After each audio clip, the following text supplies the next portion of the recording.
प्रभु तेरी वाणी जीवन की रोटी, नैनों की ज्योति अंधेरा मिटाती।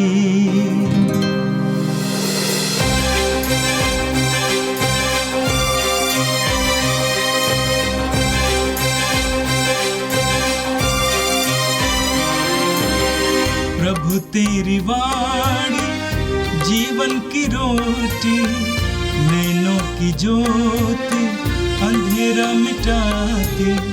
प्रभु तेरी वाणी जीवन की रोटी, नैनों की ज्योति अंधेरा मिटाती। वाणी वाणी वाणी वाणी वाणी पवित्र है, शाश्वत है, जीवन का मन्ना है। 4 फरवरी मंगलवार। पहला पाठ कुरिन्थियों के नाम संत पौलुस का पहला पत्र, अध्याय 9, पद संख्याएं 19 से 27 तक। सब लोगों से स्वतंत्र होने पर भी मैंने अपने को सबका दास बना लिया है, जिससे मैं अधिक से अधिक लोगों को उद्धार के लिए प्राप्त कर सकूं। मैं यहूदियों के लिए यहूदी जैसा बना, जिससे मैं यहूदियों को प्राप्त कर सकूं। जो लोग व्यवस्था के अधीन हैं, उनको प्राप्त करने के लिए मैं व्यवस्था के अधीन जैसा बना। यद्यपि मैं वास्तव में व्यवस्था के अधीन नहीं हूँ। जो लोग व्यवस्था के अधीन नहीं हैं, उन्हें प्राप्त करने के लिए मैं उनके जैसा व्यवस्था विहीन बना। यद्यपि मसीह की व्यवस्था के अधीन होने के कारण मैं वास्तव में परमेश्वर की व्यवस्था से स्वतंत्र नहीं हूँ।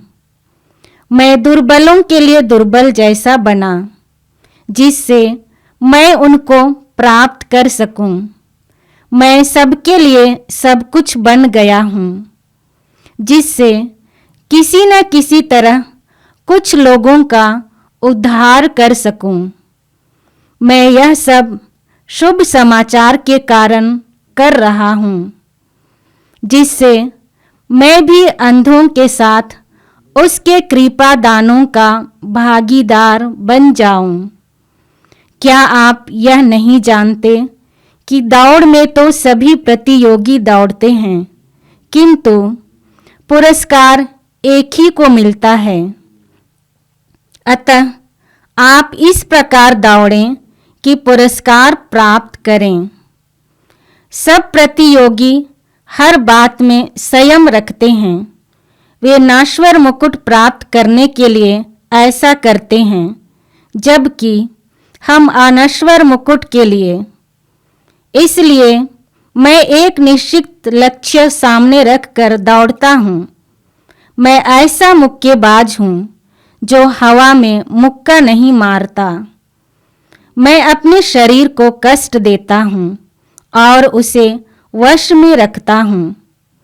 कहीं ऐसा ना हो कि दूसरों को प्रवचन देने के बाद में स्वयं अयोग्य प्रमाणित होऊं। यह प्रभु की वाणी है।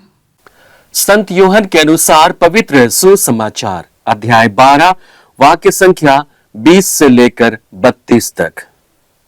जो लोग पर्व के अवसर पर आराधना करने आए थे, उनमें कुछ यूनानी थे। उन्होंने फिलिप के पास आकर यह निवेदन किया, महाशय, हम ईसा से मिलना चाहते हैं। फिलिप गलीलिया के बेतसाइदा का निवासी था।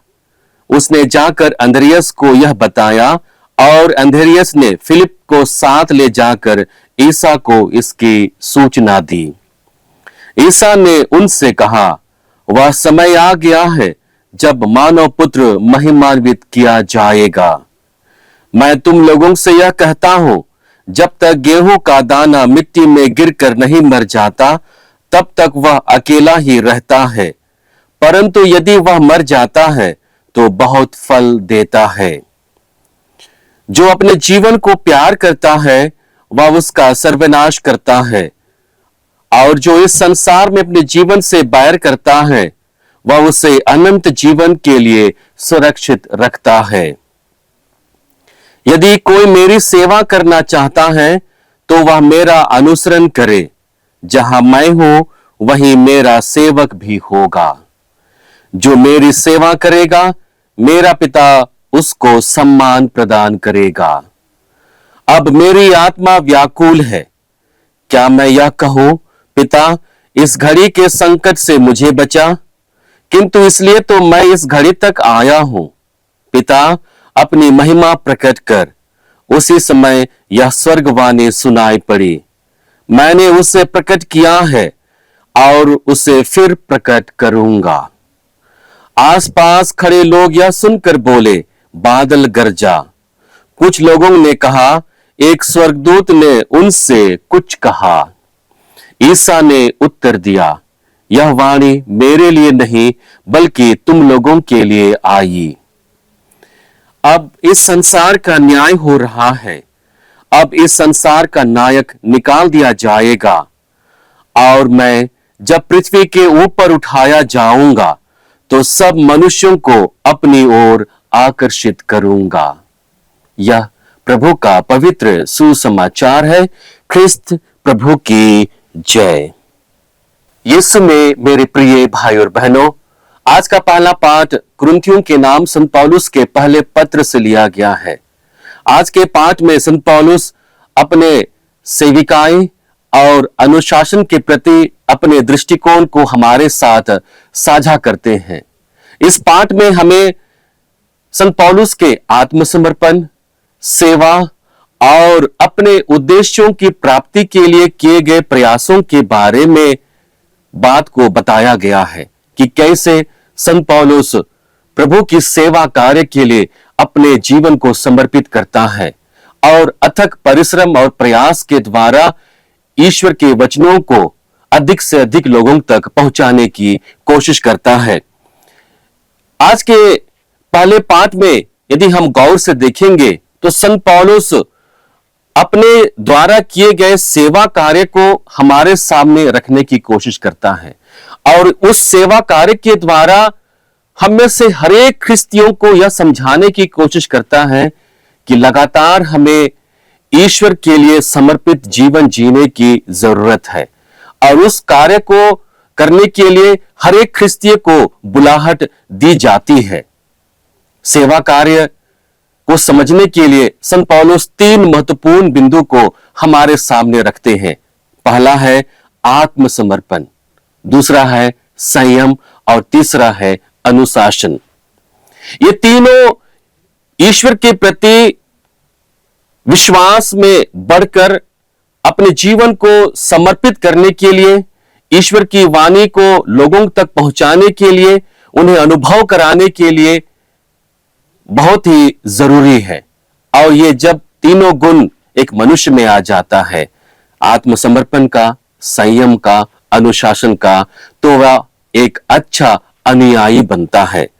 पौलुस अपने जीवन के द्वारा हर एक ख्रिस्तियों को समर्पित जीवन जीते हुए एक ऐसी चुनौती का सामना करने के लिए हमें बल प्रदान करने की कोशिश करता है, जो बल हमें केवल और केवल यीशु मसीह के द्वारा ही प्राप्त हो सकता है और वह बल अपने को विनम्र बनाने के द्वारा ही हमें मिल सकता है।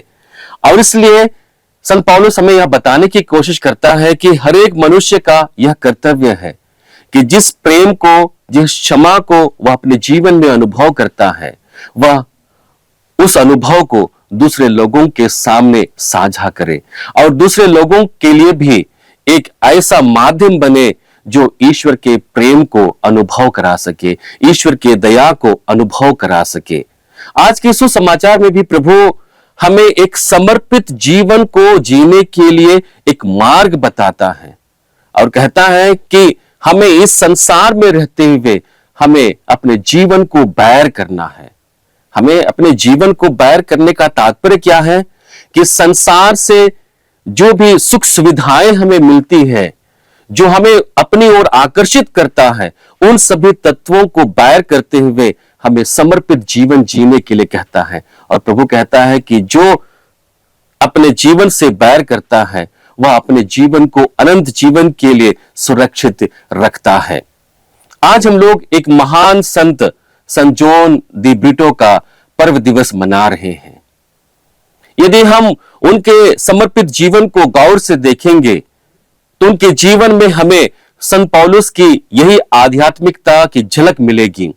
प्रभु यीशु की बुलाहट की जो अपने जीवन को समर्पित करने की होती है, अपने जीवन को लगातार संसार के लिए बैर करने की जरूरत होती है, वही झलक हमें संत जॉन दी ब्रिटो के जीवन में मिलती है।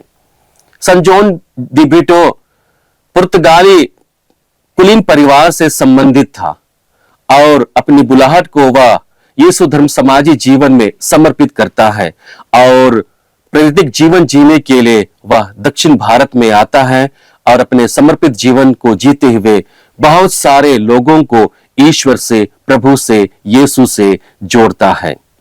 आज के दोनों पाठ के संदर्भ के द्वारा हम लोग संत जॉन दी ब्रिटो के जीवन पर मनन चिंतन करने की कोशिश करेंगे।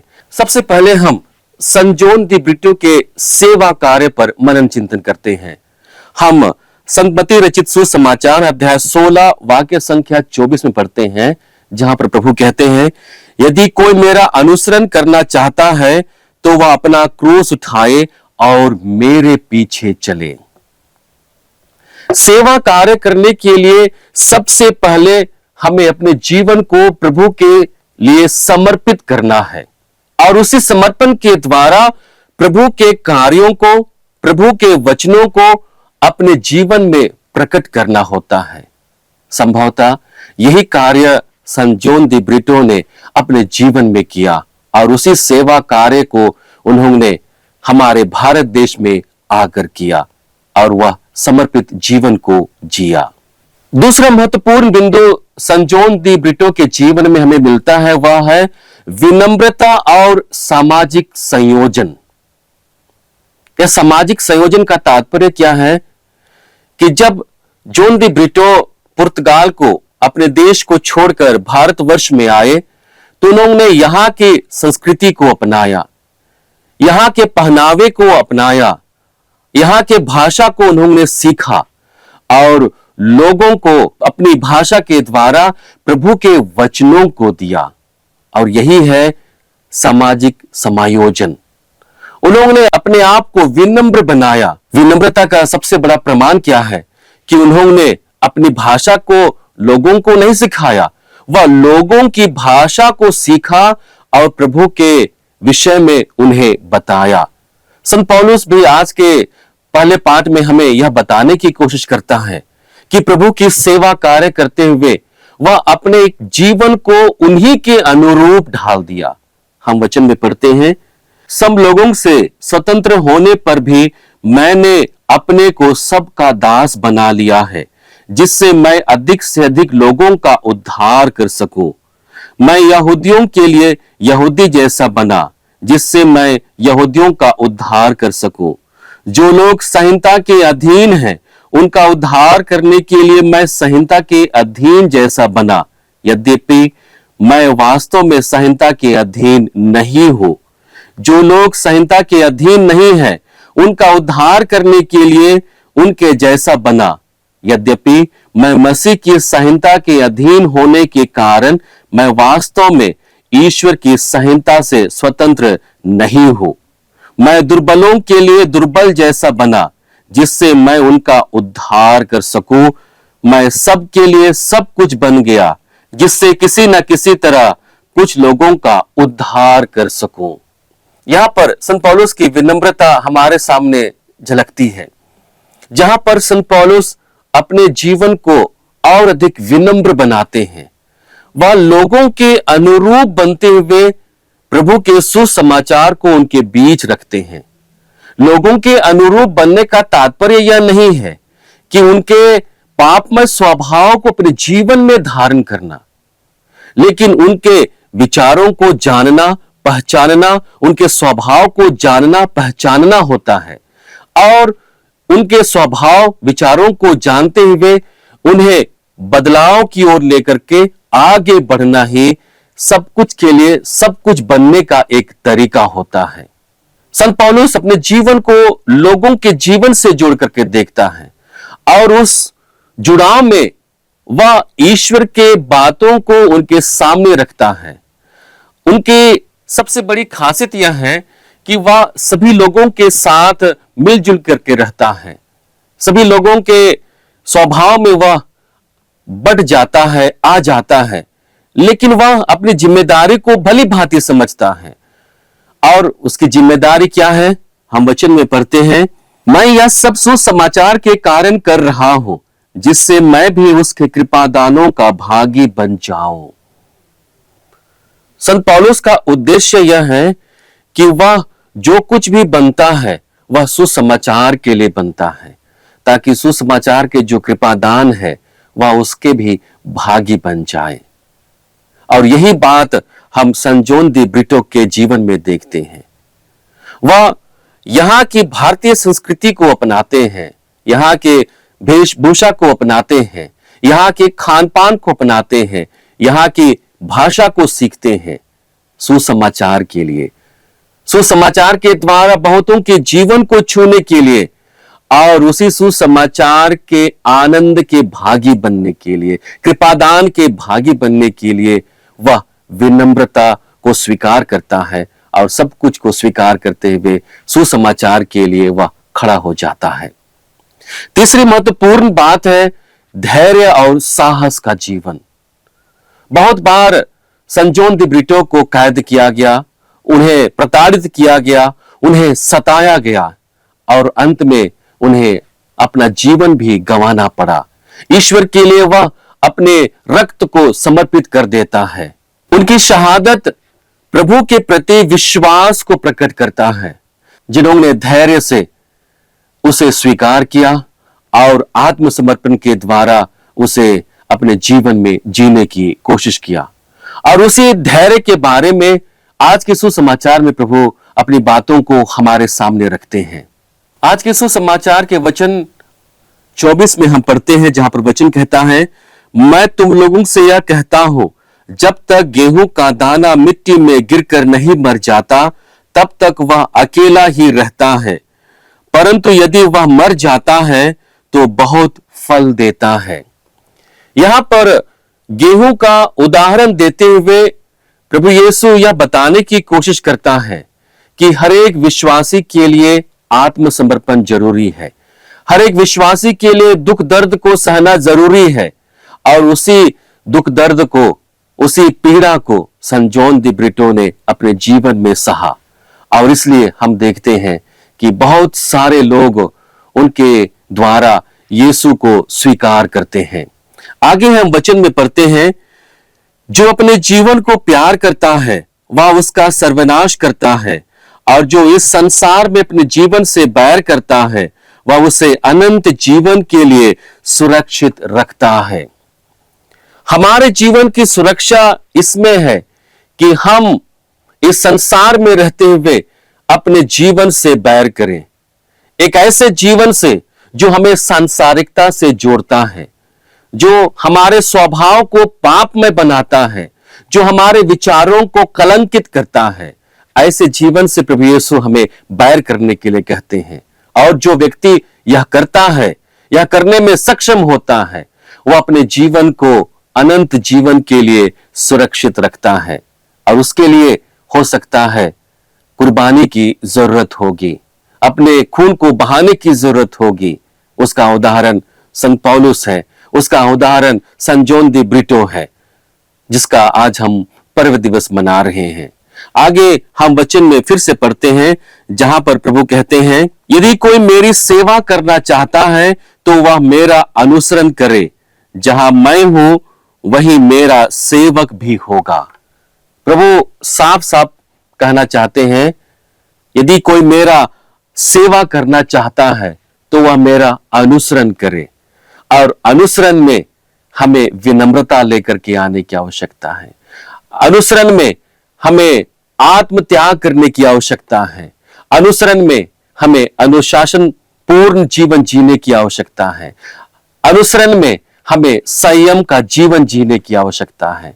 और यही बात आज के महान संत के जीवन में हम देखते हैं। और जब हम प्रभु का अनुसरण करते हैं, उनके बताए हुए जीवन को अपने जीवन में जीने लगते हैं, तो प्रभु यीशु आज के वचन के द्वारा हमें एक सबसे बड़ी सच्चाई को रखते हैं। और वह क्या है? जो मेरी सेवा करेगा, मेरा पिता उसको सम्मान प्रदान करेगा। प्रभु साफ साफ हमारे सामने इस बात को रखते हैं कि जो प्रभु की सेवा करता है, उन लोगों को उनका पिता उन्हें सम्मान प्रदान करेगा। और उस सम्मान को पाने के लिए लगातार हमें संघर्ष करना है, लगातार हमें चुनौतियों का सामना करना है और लगातार प्रभु के विश्वास में बने हुए रहना है। चौथी महत्वपूर्ण बात संत जॉन द ब्रिटो के जीवन के द्वारा हमें मिलती है और वह है प्रेरितिक कार्य के लिए समर्पण। इस समर्पण का मुख्य उद्देश्य ईश्वर की बात को, ईश्वर के प्रेम को, ईश्वर के स्वभाव को लोगों तक पहुंचाना और उन्हें अनुभव कराना है। और इसी समर्पित जीवन के लिए हम लगातार संघर्ष करते रहते हैं। इसी समर्पित जीवन को जीने के लिए हम बहुत सारी चुनौतियों का सामना करते हैं। यीशु में मेरे प्रिय भाई और बहनों, आज के दोनों पाठ हमें अपने ख्रिस्तीय बुलाहट को समझने के लिए और ख्रिस्तीय जीवन के मर्म को समझने के लिए एक अवसर दे रहा है। हम कितने ईमानदार होते हैं अपने ख्रिस्तीय जीवन को जीने के लिए। हम कितने तत्पर होते हैं ख्रिस्तीय जीवन को जीते हुए चुनौतियों का सामना करने के लिए, कठिन परिस्थितियों को स्वीकार करने के लिए। आज हमारे सामने दो महान व्यक्ति हैं जिन्होंने अपने जीवन के द्वारा हमें ख्रिस्तीय जीवन जीने का एक उद्देश्य बताया कि कैसे हम अपने जीवन के द्वारा प्रभु का साथ दे सकते हैं, प्रभु की सेवा कर सकते हैं और उस जीवन के भागी बन सकते हैं जो हमें पिता देने वाला है। आइए हम प्रभु से प्रार्थना करें कि संत जॉन द ब्रिटो जिस जीवन को जिया, जिस चुनौतियों को उन्होंने स्वीकार किया और प्रभु के प्रेम को लोगों को दिया, उनका साक्षी बना, वही संत जॉन द ब्रिटो हमारे लिए लगातार प्रार्थना करे कि हम इस जीवन को जीते हुए हर एक चुनौतियों का, संघर्षों का हम सामना कर सकें और अन्य लोगों के बीच हम एक जीवंत उदाहरण रख सकें। हम संत पौलुस की मध्यस्थता द्वारा भी प्रार्थना करें कि जो उदाहरण उन्होंने अपने जीवन के द्वारा दिया है, उसी उदाहरण को हम अपने जीवन में आत्मसात कर सकें। हे सर्वशक्तिमान पिता परमेश्वर, हम धन्यवाद देते हैं पिता आज के सुंदर दिन के लिए, तुझसे मिले हुए हर एक वरदानों के लिए धन्यवाद देते हैं। धन्यवाद पिता संत जॉन द ब्रिटो के जीवन के लिए, जिन्होंने दक्षिण भारत में रहते हुए बहुत सारे जीवन को स्पर्श किया, तेरे प्रेम को उन्हें अनुभव कराया। हे पिता, जैसे हम इस महान संत का पर्व मना रहे हैं, यह अवसर बने कि हम उनकी आध्यात्मिकता से ओतप्रोत हो जाएं, उनकी जीवन शैली के द्वारा हमें प्रेरणा मिले, ताकि हम भी अपने ख्रिस्तीय जीवन को जीते हुए दूसरे लोगों तक प्रभु के प्रेम को पहुंचाने में सक्षम बने। दीनता का जीवन जीते हुए, विनम्रता का जीवन जीते हुए, संयम का जीवन जीते हुए, आत्मत्याग का जीवन जीते हुए, अनुशासन का जीवन जीते हुए हम ख्रिस्त जीवन में एक अच्छा उदाहरण लोगों के सामने प्रकट कर सके। हम यह प्रार्थना करते हैं हमारे प्रभु ख्रिस्त के द्वारा, आमीन। प्रभु तेरी वाणी जीवन की रोटी, नैनों की ज्योति अंधेरा मिटाती, वाणी वाणी वाणी वाणी वाणी पवित्र है, शाश्वत है जी